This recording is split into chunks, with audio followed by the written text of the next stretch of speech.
So you just inherited property and you might be asking yourself, how much does it cost if I do it myself?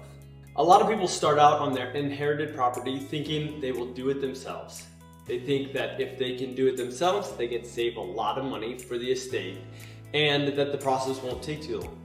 Once people get involved in the process of going through all of the stuff, they sometimes realize that they are in over their head. Let's do a quick exercise and pretend for a moment that you just inherited a house.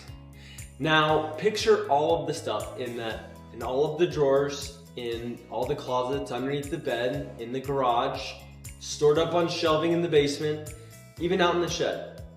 Now imagine going through each one of those spots and cleaning everything out.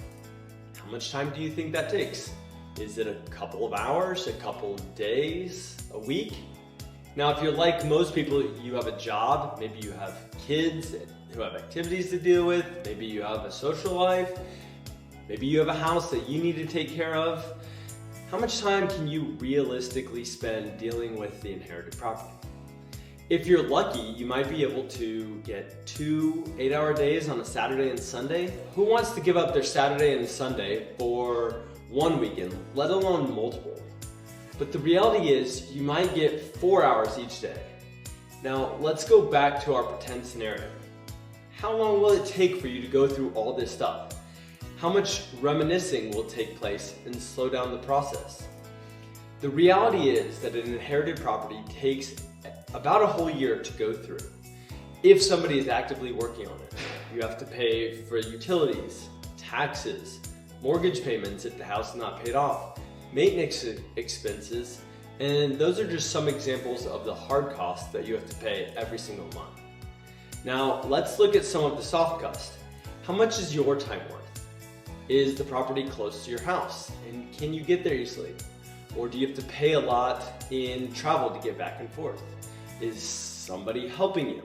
Do you have to take PTO to handle this situation? Is that how you want to spend your vacation?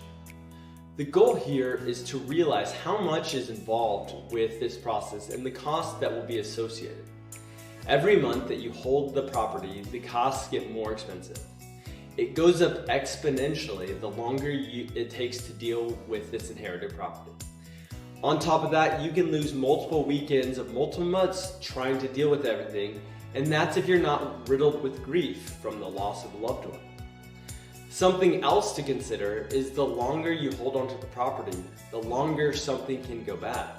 For example, in the wintertime, the heater might stop working and the pipes could freeze, explode, and cause more damage to the house, personal property, and make a bigger mess for you to have to clean up.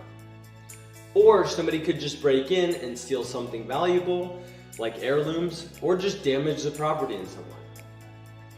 At Kansas City Legacy Properties, we understand all that is involved with this, and that it is not an easy process, and that sometimes people need a hand to help them walk through the process.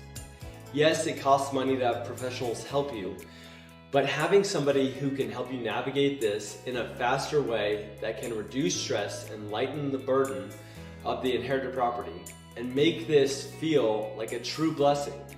So give us a call today if you are going through any of this at 816-307-7163 or check us out online at kclegacyproperties.com.